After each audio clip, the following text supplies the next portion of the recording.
Crypto holders, I am right now making a video specifically because some crazy news was just dropped on all of us that is leaving people in a very nervous state. Now, let me quickly say I am personally not afraid at all of what's happening right now, but I believe that is why right now the Bitcoin and a lot of altcoin prices are coming down a bit. People are fearful of this one specific thing right now, and that sometimes is the most important part, the repercussions of this. But let's take a little bit of a look. And of course, if you haven't done it yet, make sure you go ahead and press that like button. So over the past few hours, there's been a massive fear of over 40,000 Bitcoin being moved. And this is not a small sum of money. In total, this is billions upon billions of dollars worth of Bitcoin, and they were moved in relation to Mt. Gox. And that's obviously where things get a little bit shady, because for all of you unaware, Mt. Gox is a crypto exchange that got hacked a long time ago, but they basically got a lot of the Bitcoin back. And there's been different plans to get the people who initially lost Bitcoin, some of those Bitcoin back. But the problem is the price of Bitcoin has increased by crazy folds from when they lost it. I think when they lost it, it might have been $500 to right now almost 70,000. That some people are very afraid the majority of the coins will be sold off, or more importantly, that just 100,000 coins, whatever, are all of a sudden again dropped onto the market at a specific date, at a specific deadline. And right now over on Twitter, you can see the story got updated just a few minutes ago, because apparently the wallet all of a sudden awoke again with $7.2 billion being shifted. Mt. Gox, a prominent crypto exchange, transferred over 106.5 thousand Bitcoin, $7.2 billion to new addresses.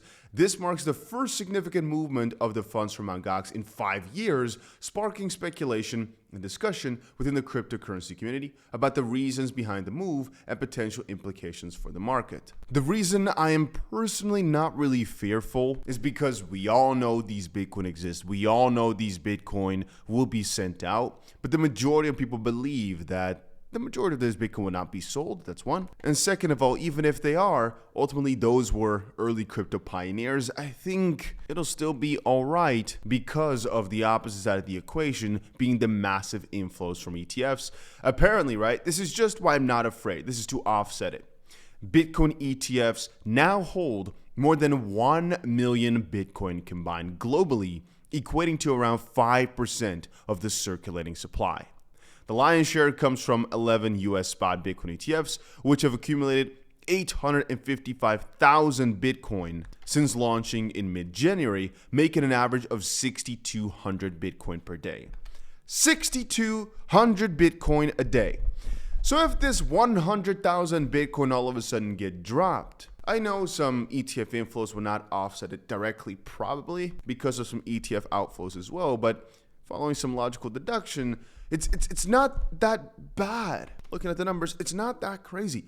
While another 21 ETFs offering exposure to or tracking the price of Bitcoin in countries like Canada, Brazil, Germany account for 146,000 Bitcoin. This pushes the total Bitcoin held by Bitcoin ETFs to over 1 million, worth an estimated $70 billion. That figure equates to 5% of the current circulating supply of Bitcoin, which is 19.7 million. And Grayscale is the largest the largest fund holding the asset with almost 300,000 Bitcoin or $20 billion. However, BlackRock is not far behind with 287,000, which is fast, right? It's really, really fast when you start thinking about it. And it may soon surpass GBTC if its inflows remain steady and GBTC continues to see outflows. Since GBTC was converted from a closed-end fund to an ETF, it has seen Bitcoin holdings decline by 53% after hemorrhaging 330,000 Bitcoin. Anyway, in my own humble opinion, with that knowledge in the back of your head, I don't think whatever happens here is that bad. It's just my personal thoughts. Every one of these institutions knew of these Mt. Gox coins, yet they bought in and are going hard anyway. So it just makes a lot of sense. Anyway, so the 4-hour story, or I should say 4 hours ago, the story was that a little bit of money, got moved around, 840 mil, a light, slight billion.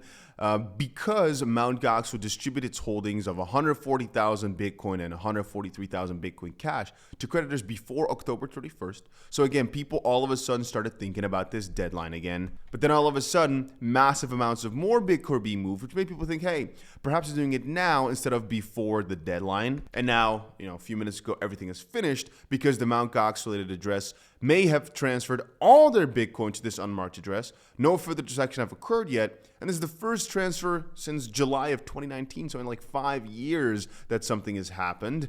And since the deadline is so close, again, people are fearful. But just let me know down below what you think of the situation. I'm not really fearful. I think it will easily be eaten up. I don't really see any reason to be fussing about it. But I also understand the opposite side of, hey, if so many Bitcoin will be flooded onto the market within the next few months, perhaps it's time to start selling. I personally think whoever thinks that doesn't really fully believe in the way the cycles work and that it will work inevitably of all these circumstances. On the opposite side, crypto is a crazy place and anything can happen. Yeah, that's about it.